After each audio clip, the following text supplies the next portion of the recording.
nongeye kubasuhuza muri kumwe na Venuste Nshimiyimana. Mu Rwanda mutwumvira kuri FM 104.3, naho mu Burundi turi ku mirongo migufi ya shortwave kuri metero 19 na 22. Dore ingingo nkuru twabateguriye. Urukiko rukuru rw'u Rwanda rwategetse ko Edouard Bamporiki wari umunyamabanga wa leta muri Minisiteri y'Urubyiruko n'Umuco afungwa imyaka 5 muri gereza akanatanga ihazabu ya miliyoni 30 yahamwe n'icyaha cyo gusaba no kwakira ruswa.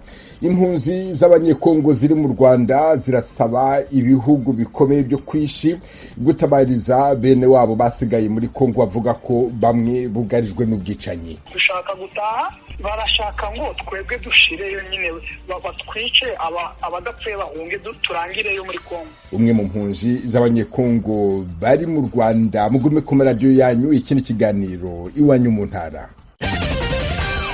Duhere ku makuru avugwa hirya no hino ku isi mwateguriwe kandi mugezweho na mugenzi wacu Aloyize Bigirimana rujuriweho.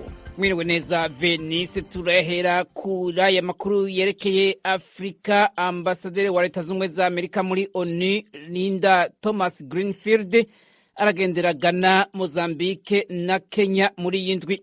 Uru rugendo rutumbereye gushira mu ngiro ivyumvikanywe ko mu mubonano wahuje Amerika n'abategetsi ba Afrika mu kwezi kwa12 k'umwaka uheze. Uyu mutegetsi wo muri leta ya Amerika yavuze ko urugendo rwiwe rwo muri uku kwezi kuva ku itariki ya 25 gushika 29 ruzoshimikira ahanini ku bibazo bijanye n'umutekano, ubukene bw'ibifungurwa, kugarukira ku bakeneye imfashanyo. Ibindi ni gufasha umugabane wa Afrika mu twigoro twawo two guhangana n'ihindagurika ry'ibihe. Ambasaderi Thomas Greenfield azosangayo umushikiranganji wa Amerika w'ubutunzi Janet Yellen asanzwe ariko aragendera Senegal, Zambia na Afrika y'Epfo. Ku mugabane wa Afrika kandi, Afrika y'Epfo yarisiguye ku migenderanire myiza ifitaniye n'Uburusiya hamwe n'imyimenyerezo ya gisirikare ibyo bihugu bitegekanya gukorera hamwe mu kwezi kwa kabiri. Afrika y'Epfo ejo ku munsi wa mbere yarakiriye umushikiranganji w'Uburusiya w'imigenderanire n'ayandi makungu Sergei Lavrov. Ni urugendo rwiwe rwa mbere muri ico gihugu kuva Uburusiya bwinjira mu cyo bwise ibikorwa bidasanzwe vya gisirikare muri Ukraine. Umushikiranganji Lavrov yavuze ko ashimishwa nuko Afrika y'Epfo yerekanye ko ataho ihagaze kuva iyo ntambara itangura haraheze umwaka. Yagiriza Ukraine hamwe n'ibihugu vyo mu burengero kuba aribo batuma intambara ibandanya. Umushikiranganji wa Afrika y'Epfo w'imigenderanire n'ayandi makungu Naledi Pandor yavuze ko igihugu ciwe cifuza kubona habonetse inyico ya diplomasiya iciye mu biganiro, ariko kandi yarashimikiye ko Afrika y'Epfo ifise uburenganzira bwo kugiriranira imigenderanire n'igihugu cyose yifuza hatabaye gutegekwa n'ibihugu vyo mu burengero. Washington, ijwi rya Amerika. Mevugwa makungu hanze y'umugabane wa Afrika. Hano muri Leta Zunze Ubumwe za Amerika, abantu 7 baraye bishwe n'umuntu umwe mu bibanza bibiri bitandukanye mu gisagara ca Half Moon Bay mu manuko bwa San Francisco, ni muri leta ya California. Ukekwa gukora ubwo bwicanyi yarafashwe. Ntibiramenyekana nimba ivyo bibanza bibiri byarasiwe mw'abo bantu bifitaniye isano. Igisagara ca Half Moon Bay kiri ku birometero 48 mu manuko bwa San Francisco, ni muri leta ya California. Ahandi havugwa ubwicanyi ni muri leta ya Iowa, neza na neza mu gisagara ca Des Moines, ku mugwa mukuru w'iyo leta. Havuzwe ko abanyeshuri 2 bishwe barashwe, uwundi mukozi umwe arakomereka kw'ishuri ryo muri ico gisagara. Abo banyeshuri 2 bapfuye bageze kwa muganga, uwakomeretse nawe yaciye atwagwa kubagwa kuri ivyo bitaro nyene. Bugize gatandatu kuva umwaka utangura haba ukurasa mu mashuri hano muri Leta Zunze Ubumwe za Amerika. Tukivuga ku bwicanyi hano muri Leta Zunze Ubumwe za Amerika nyene, igitigiri c'abishwe barashwe ku munsi wa gatanu mu gisagara ca Monterey Park muri leta ya California caraduze ejo kuwa mbere gishika ku bantu 11. Iki gitigiri congerejwe n'umuntu umwe yari mu bakomeretse nawe nyene yaruhiye gusandaba ejo kuwa mbere. Umugabo akekwa kwica abo bantu 11 agakomeretsa n'abandi 9 yaramenyekanye ko yamuka muri Aziya yitwa Hu Can Tran kandi afise imyaka 72. Washington, ijwi rya Amerika. Nayo ku mugabane wa Buraya abashikiranganje b'imigenderanire b'ishirahamwe rya Buraya ku ncuro ya 4 barafatiye ibindi bihano Irani. Ico gihugu gihogwa kubangamira abakoze imyerekano yiyamiriza leta. Amashirahamwe 37 n'abantu ku gatwe kabo bazibiriwe gufata ingendo ku mugabane wa Buraya, bongera bafatigwa amatungo bahafitiye. Abo bashikiranganje baraganiriye kandi ku bindi bihano byo ku ncuro y'10 ku Burusiya. Baremeranije kandi ku yindi fashanyo nshasha ya gisirikare kuri Ukraine y'agaciro karenga miliyoni 540 z'amadolari.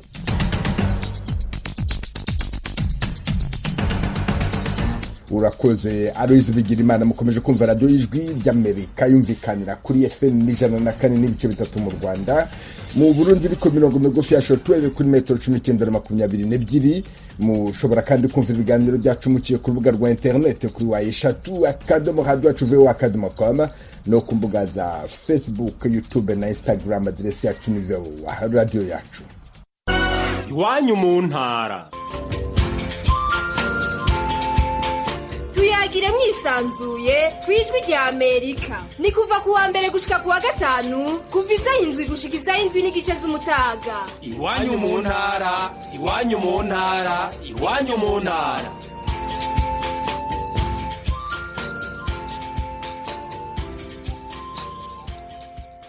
Nabibabwiraga mu ngingo nkuru, urukiko rukuru mu Rwanda rwategetse ko Edouard Bamporiki yafungwa imyaka 5 muri gereza kanatanga ihazabu ya miliyoni 30. Ni mu rubanza ubushinjacyaha buregamo uyu wari umunyamabanga wa leta muri Minisiteri y'Urubyiruko n'Umuco ibyaha byo gusaba no kwakira ruswa. Eric Bagira ubusa. N'urubanza rwasomwe yaba bwana Edouard Bamporiki ndetse n'abamwunganira mu mategeko batari mu rukiko. Ubushinjacyaha nibwo bwari buhagarariwe. Mu rukiko hagaragaraga abanyamakuru benshi biganjemo abakorera ku muyoboro wa YouTube. Byibura umucamanza yakoresheje igihe kibarirwa mu isaha asomye imyanzuro ku rubanza rwa Bamporiki. Mu bujurire bwe uwari umunyamabanga wa leta muri Minisiteri y'Urubyiruko n'Umuco yari yaravuze ko atishimiye kuba urukiko rwisumbuye rwa Nyarugenge rutaramusubikiye ibihano kandi ko rwamuhanishije ihazabu nini idashingiye ku by'amategeko ateganya. Ubushinjacyaha nabwo bwarajuriye buvuga ko urukiko rwa mbere rutahuje ibikorwa n'amategeko abihana. Bwajuriye kandi buvuga ko urukiko rwahanishije Bamporiki ibihano bito biri munsi y'ibiteganywa n'amategeko. Rwamuhamije icyaha cyo kwihesha ikintu cy'undi hakoreshejwe uburiganya no gukoresha ububasha ahabwa n'amategeko mu nyungu ze bwite. Abamwunganira bavuga ko kuba Bamporiki yarasabye Norbert Gatera miliyoni 10 ku buvugizi yamukoreye bugafunguza umugore we bitagize icyaha cyo kwihesha ikintu cy'undi hakoreshejwe uburiganya. Bavuga ko umwanya yari afite mu butegetsi utari kumwemerera gufunguza umugore wa Gatera uraye neza Anita waregwaga gutanga ruswa nawe. Guhakana ko yakiriye miliyoni 10 zo kwa Gatera nk'indonke ahubwo byari ishimwe ku buvugizi yari yakoreye umugore we. Urukiko rushingiye ku nyandiko yiyandikiye yemera ibyaha anasaba imbabazi rwemeje ko nta gaciro byahabwa. Rwavuze ko Gatera yari yarareze Bamporiki ko yahoraga mutoteza akamukangisha ko natamuha amafaranga hazafungisha ibikorwa bye by'ubucuruzi. Yisunze inyandiko z'umuhanga w'umutaliyani mu bo hambere Cicero, umucamanza mu rukiko rukuru yanzuye ko ubucuti nyabwo hagati ya Bamporiki na Gatera butagaragara. Yavuze ko iyo buza kuba buhari Bamporiki atari bujye kumwaka amafaranga mu bihe bitandukanye. Kuvuga ko hari aho yemereye ibyaha muri RIB kubera igihunga, urukiko rwanzuye ko bitari bushoboke kuko yari mu bantu batashoboraga guterwa ubwoba. Impamvu yatanze zose yiregura ko atari bukoresha ububasha ahabwa n'amategeko mu nyungu ze bwite nta shingiro zifite. Umucamanza yanzuye ko agomba kubihanirwa hashingiwe ku mategeko yerekeye kurwanya ruswa. Kuba urukiko rwa mbere rwaramugabanyirije igihano cy'igifungo rwarangiza ntirugabanye ihazabu, urukiko rukuru ruvuga ko urukiko rwabanje rwakoze amakosa. Naho kukuba atarasubikiwe ibihano bifite ishingiro nk'uko urukiko rukuru rwabitangaje. Rwavuze ko ibyo yaregwa yabikoze ari umuyobozi ukomeye wari yitezweho ubunyangamugayo bw'intangarugero. Umucamanza ati byabaye nk'igikuba gicitse kuba yagombaga kubera urugero. rushingiye ku bimenyetso biri muri dosiye ruvuga ko mu bihe bitandukanye bwana Bamporiki yasabye Gatera miliyoni 5 amaze kwegera bagenzi be b'abayobozi ngo afunguze ibikorwa by'ubucuruzi bya Gatera.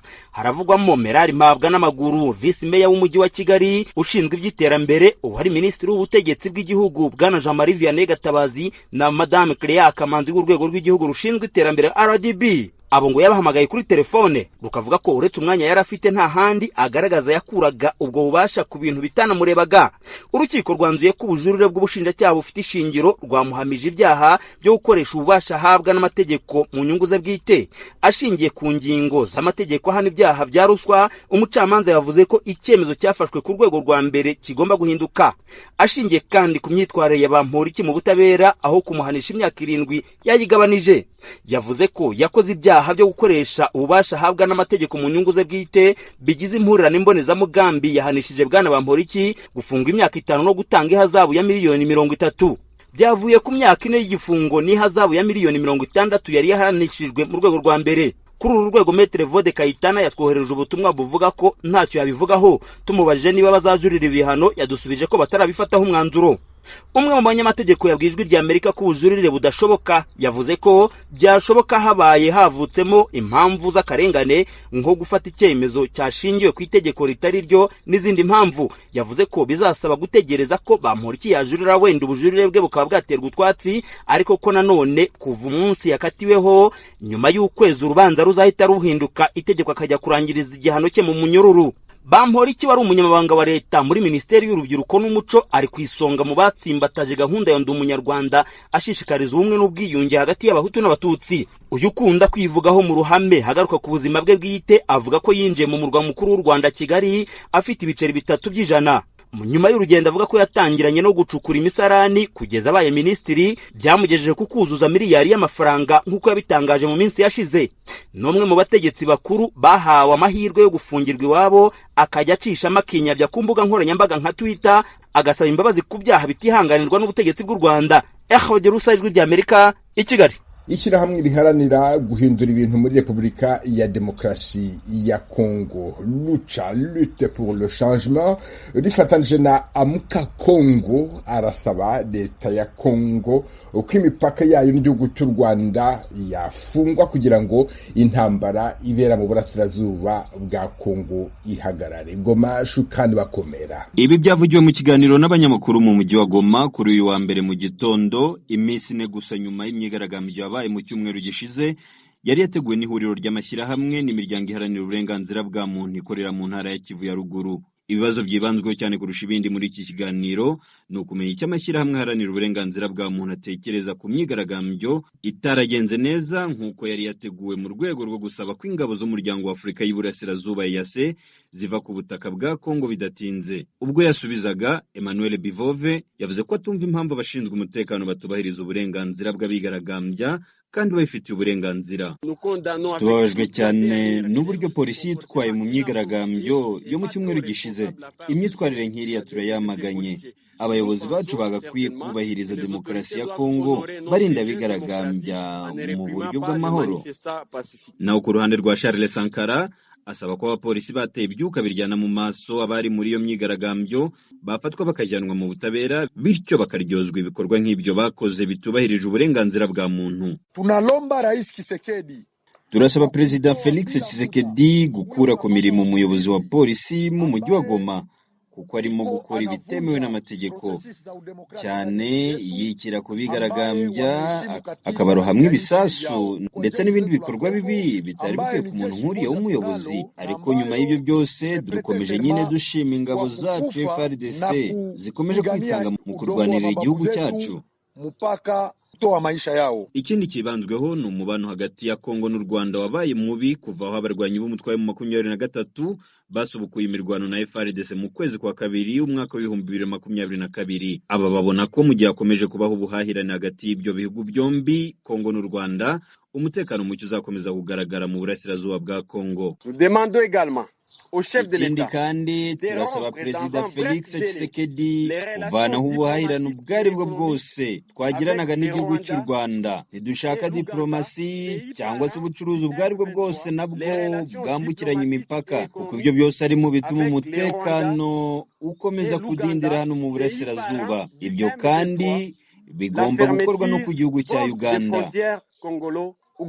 Ubwo basubizaga ibibazo by'abanyamakuru, aba bahamagariye abaturage bo mu mujyi wa Goma no mu ntara ya Kivu ya ruguru muri rusange kwifatanya n'imiryango y'ababuze ababo kubera intambara FARDC yanganyemo na M23 muri teritwari ya Rucuru na Nyiragongo. Uwo munsi uzaba ari kuwa 4 tariki 26 z'uku kwezi, aho mu ntara yose nta kazi kazakorwa. Nibyo, mu buryo bwo gukunda igihugu n'abagituye, twese turahamagarirwa kuguma mu ngo zacu mu rwego rwo kwiyunga na bagenzi bacu batakaje ababo mu duce turimo intambara. Muri byo kandi dukomeje kwamagana ingabo z'umuryango wa Afurika y'Iburasirazuba zikomeje kugenda zidegembya mu mijyi nka Goma ndetse n'ahandi. Ibyo bitandukanye n'amasezerano y'u Rwanda.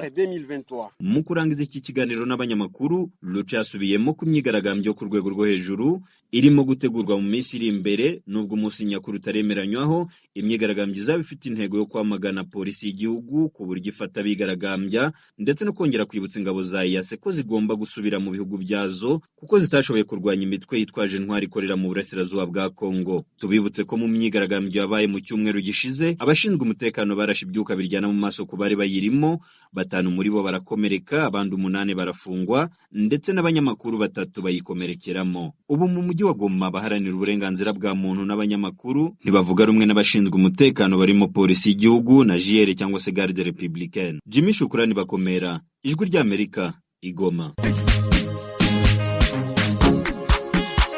bakunze baradiyo Ijwi ry'Amerika mutuye mu burasirazuba bwa Repubulika ya Demokarasi ya Kongo, tubararikire kujya mukurikira ibiganiro byacu ku maradiyo akurikira: Radio Communautaire La Voix de Mikeno ibunagana ni ku murongo wa FM 99 n'ibice 7, Radio Ngoma na Amani mu mujyi wa Baraka kuri FM 88 n'ibice 8, Radio Baraka FM nayo iri mu mujyi wa Baraka ku murongo wa FM 94 n'ibice 4, Radio Communautaire de la Vérité ikorera mu mujyi wa Kiwanja kuri FM 99.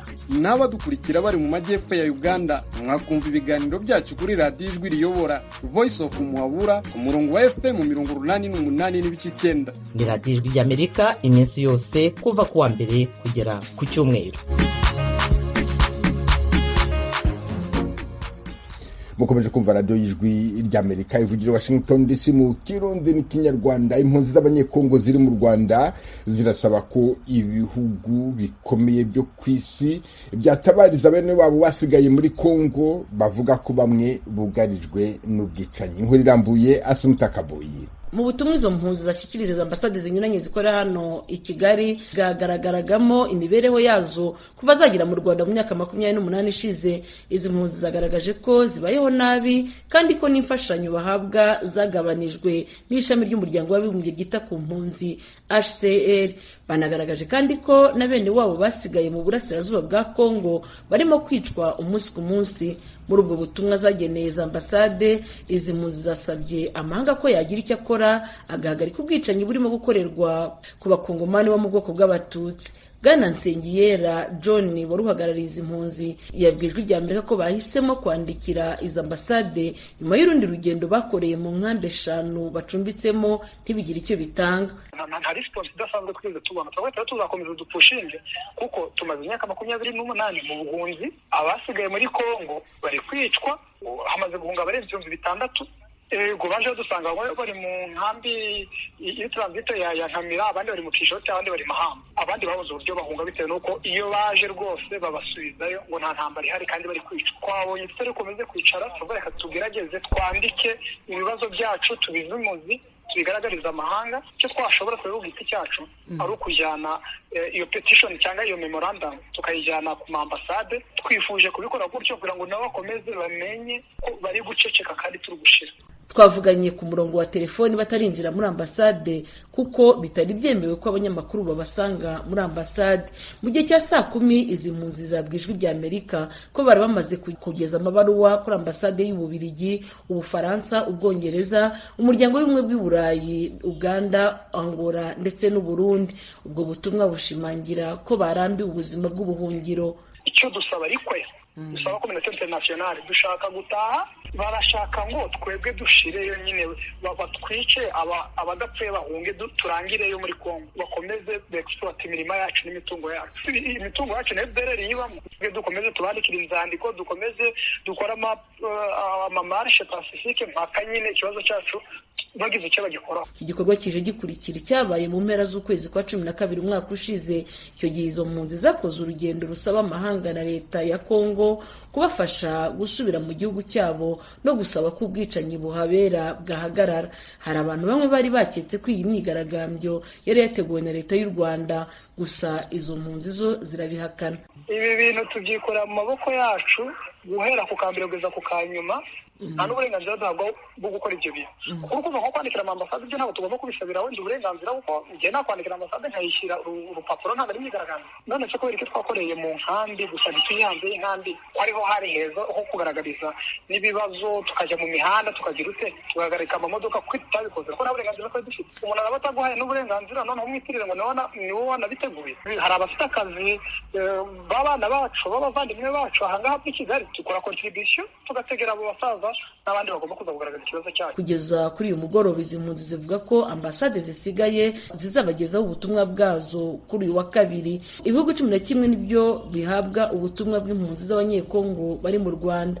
Nyuma y'ibyamaze kubona aya mabaruwa, izi mpunzi zivuga ko zizareba ambasade ya Amerika mu Rwanda, ya Senegal, Tanzania ndetse n'ishami ry'umuryango w'abibumbye ryita ku mpunzi HCR kuri uyu wa kabiri.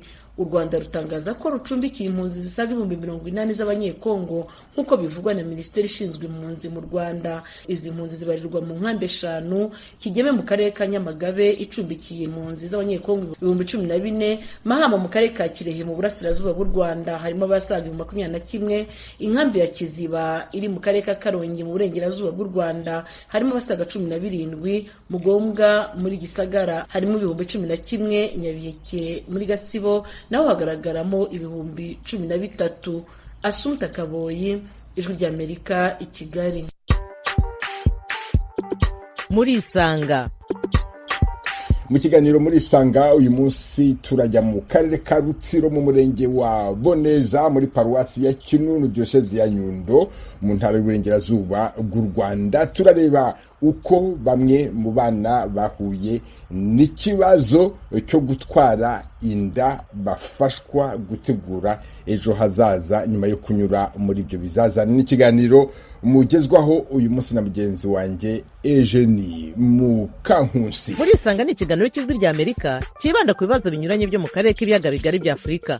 Mu Burundi mu ntara zitandukanye z'igihugu haravugwa ibura ry'amazi meza. Abaturage bafite impungenge ko icyo kibazo cy'amazi no kutagira ubwiherero buhagije byatuma haduka indwara ya kolera. Inkuru Ijwi ry'Amerika yabateguye yifashishije inshuti zayo mu Burundi, muragezwaho na Thierry Vendayishimiye. Mu Burundi ubushikiranganje bw'amagara y'abantu no kurwanya ikiza ruhonyanganda sida bwamaze gushikiriza ko ikiza ca kolera cibonekeje mu turere tw'ubuvuzi tumwe tw'igihugu. Abanyagihugu baba hafi y'umweha w'uburovyi wa Mvugo muri komine Nyanzarake co kimwe n'abaharangurira ibikorwa by'urudandazwa bari mu Yabira kuko nabo nyene bashobora kwandura ico kiza. Bamwe muri abo banyagihugu bavuganye na bagenzi bacu bavuga ko imitima ihagaze ko kolera ishobora gutera muri ako karere kuko abituma babikorera ku z'ikiyaga Tanganyika bagaheza bakagaruka gukoresha y'amazi ya ca kiyaga nyene. Amakenga ntiyobura kuko urabona nkaho iwacu mu Mvugo ubu nta mazi dufise, turamaze igihe kinini amazi ava ahantu bita kumuguruka. Abantu b'amakinga bagenda kuyavoma ikidumu n'amafaranga 800. Aha mu Mvugo urabona ni ku kivuko, hari abantu benshi bava imihingo myinshi. Utuzu twasugumwe n'ukuri ntatwo n'utuhari twaruzuye. Bugorovye bagenda kutanganika hajya umusenyi bagasura bakaca bagaca bajamwo imvura iguye uramvira bihitana ikabitwara mu kiyaga kandi amazi tukagenda tukayavoma ico kiza ca korera kigatera kiza ego turashikirwa ntiduhariye kweri. Nkorerimana Jerome umwe mu batowe arongoye kandi n'igisata c'isuku ku mutumba wa Mvugo ahari uwo mweha w'uburovyi aremeza ko atagikozwe ibara rishobora kugwa kuri uwo mutumba kuko n'ibikorwa bakora byo gupompa ataco bimaze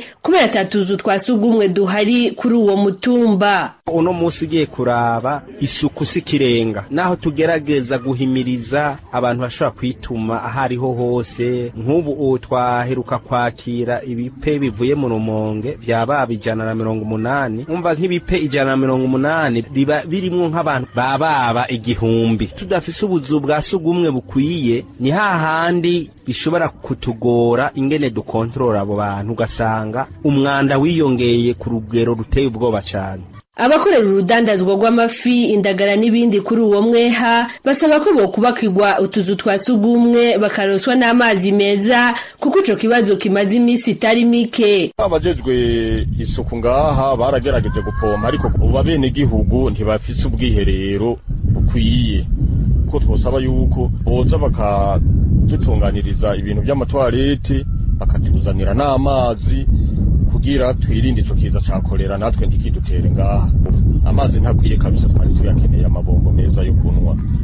Nasaba abajejwe kudufasha baze kudufasha nyine batwubakira. Ico kibazo cyo kubaka utuzu twasugumwe basa n'abagitererana kuri izo mpande zibiri kuko Jerome Nkorerimana nawe asaba abanyagihugu kuri uwo mutumba kubaka utwo tuzu twasugumwe. No kuvuga notera kamo abene gihugu turongoye ko bo kwitaho kubaka ubuzu bwa sugumwe abatabufise bakabwimbisha kandi bakabwubaka bakongera bakanabufundikira. Ibyo biruko mu gihe umushikiranganje w'amagara y'abantu no kurwanyikiza ruhonyanganda sida Sylvie Nzeyimana yari yagabishije kwigenekerezo rya mbere nzero mu mwaka wa 2023 kwikiza cakorera cateye mu turere tw'ubuvuzi two hagati no mu buraruko bw'igisagara ca Bujumbura. Inyifato ibereye kugira duhangane n'ico kiza akabari gukaraba amazi meza n'isabuni imbere yo gufungura, gukaraba igihe cose uvuye mu kazu ka sugumwe, gukaraba igihe cose uhejeje gutegura umwana, gukaraba imbere yo konsa umwana, gukaraba imbere yo gutegura ibifungurwa, kunywa amazi meza abatayafise nabo bakanywa ayo babanje kubiza. Muri iki gihe cakorera dusavye abajejwe intwaro bihanize ibifungurwa bidandarizwa mu mabarabara. Dusavye kandi akigoro kadasanzwe mu guhimiriza abantu bose gukoresha akazu ka sugumwe no kugira isuku rya misi yose.